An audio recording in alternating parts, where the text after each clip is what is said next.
सच्ची दोस्ती क्या होती है, आज मैं आपको इस वीडियो के जरिए बताने वाला हूं। दोस्तों लास्ट तक वीडियो को जरूर देखिएगा। एक बहुत ही अमीर लड़का होता है, दूसरा बहुत ही गरीब लड़का होता है।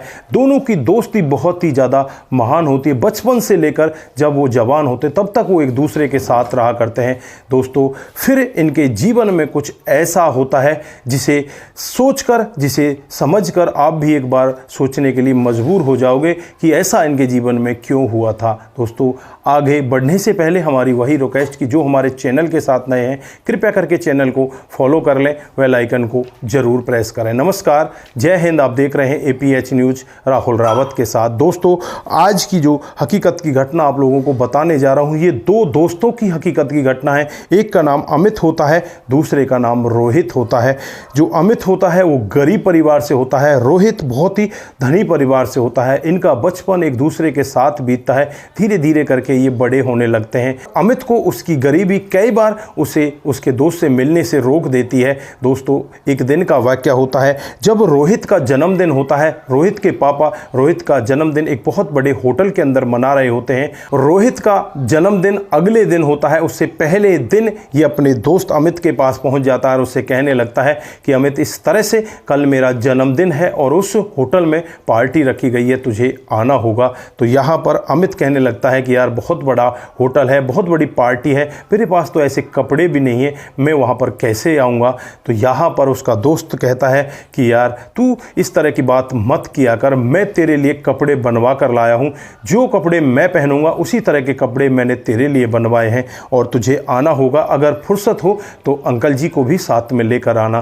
दोस्तों यहाँ पर रोहित अमित से ये सब कहकर जाता है तो अमित भी यहाँ पर तैयार हो जाता है। जैसे ही अगला दिन आता है वो अच्छे कपड़े पहनकर उसी होटल में पहुंच जाता है और वहां जाकर जब रोहित अमित को देखता है तो सब किया जाता है और अनाउंसमेंट करके बताया जाता है कि ये मेरा बचपन का दोस्त है और सबसे अच्छा यही मेरा दोस्त है। दोस्तों इस सब को देखकर जो यहाँ पर रोहित के पिताजी होते हैं वो बहुत ही ज़्यादा गुस्सा में आते हैं और वो अपने गुस्से को अपने अंदर ही पीने लगते हैं। दोस्तों थोड़ी देर बाद जब केक काटने का नंबर आता है तो यहाँ पर केक काटा जाता है। जो सबसे पहला निवाला होता है रोहित अपने मम्मी पापा को खिलाता है, उसके बाद अमित को वो खिलाता है। तो ये सब देखकर रोहित के जो पापा होते हैं वो बहुत ही ज़्यादा गुस्से में आने लगते हैं और बहुत ज़्यादा शराब पी लेते हैं, क्योंकि यहाँ पर जो रोहित के पापा होते हैं उन्हें ऐसा लग रहा था कि अमित बहुत गरीब व्यक्ति है और इसकी दोस्ती हमारे बेटे के साथ कैसे हो गई, ये दोस्ती तो टूटनी चाहिए। दोस्तों काफ़ी ज़्यादा शराब पीने के बाद फिर अमित को वो अपने पास बुलाता है और अमित यहाँ पर जब रोहित के पापा को देखते हैं तो उसके पैर छूने लगता है। जब यहाँ पर पैर छूता है तो अब जो रोहित के पापा होते हैं वो अपना मुंह दूसरी तरफ कर लेते हैं और अमित से कहने लगते हैं कि तुम्हें पता नहीं है कि जो तुमने कपड़े पहन रखे हैं वो कितने पैसे के हैं और तुम्हें अपनी औकात का पता होना चाहिए, तुम इतने अमीर व्यक्तियों की पार्टी में कैसे आ गए।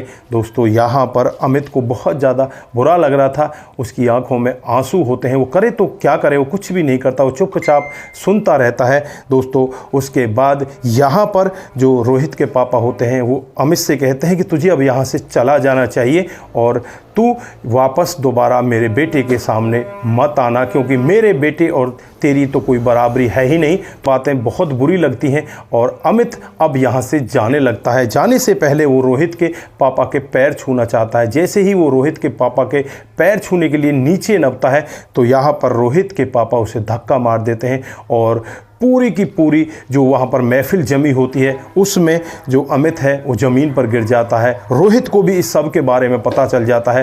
रोहित दौड़ कर आता है और अपने दोस्त को उठाता है। दोस्त की आंखों में आंसू देखता है तो वो पूछने लगता है कि दोस्त हुआ क्या।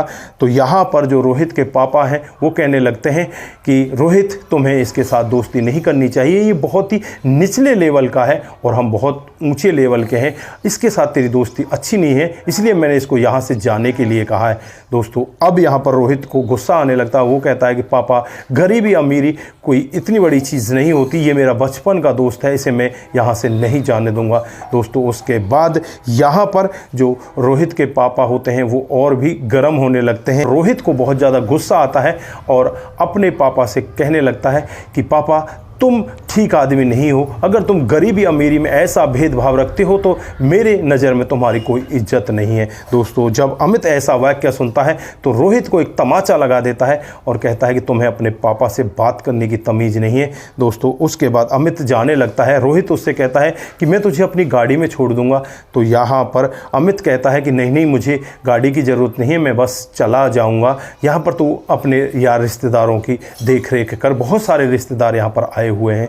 दोस्तों, अमित वहाँ से जाने लगता है। रोहित तुरंत ही उस पार्टी को ख़त्म कर देता है और अपनी गाड़ी निकालता है। गाड़ी में मम्मी पापा को बैठाता है और सीधे वहाँ से चलने लगता है। दोस्तों, जैसे ही गाड़ी थोड़ी दूर आगे बढ़ती है तो इनका एक्सीडेंट हो जाता है। एक्सीडेंट में इन तीनों लोगों को चोट लगती है। एम्बुलेंस को बुलाया जाता है। एम्बुलेंस में इन तीनों लोगों को बैठाकर सीधे नज़दीकी हॉस्पिटल में ले जाया जाता है। वहाँ पर इन दोनों का उपचार होता है। तीसरा जो लड़का होता है वो बहुत ही ज़्यादा गहरी चोट लगी होती है, उसमें बहुत ज़्यादा खून निकल चुका होता है, उसका भी उपचार चल रहा था। लेकिन यहाँ पर डॉक्टर साहब इन माता पिता से कहते हैं, रोहित होता है। दोस्तों, रोहित को बहुत ज़्यादा सर में चोट लगी होती है, उसके सर से बहुत ज़्यादा खून निकल चुका होता है।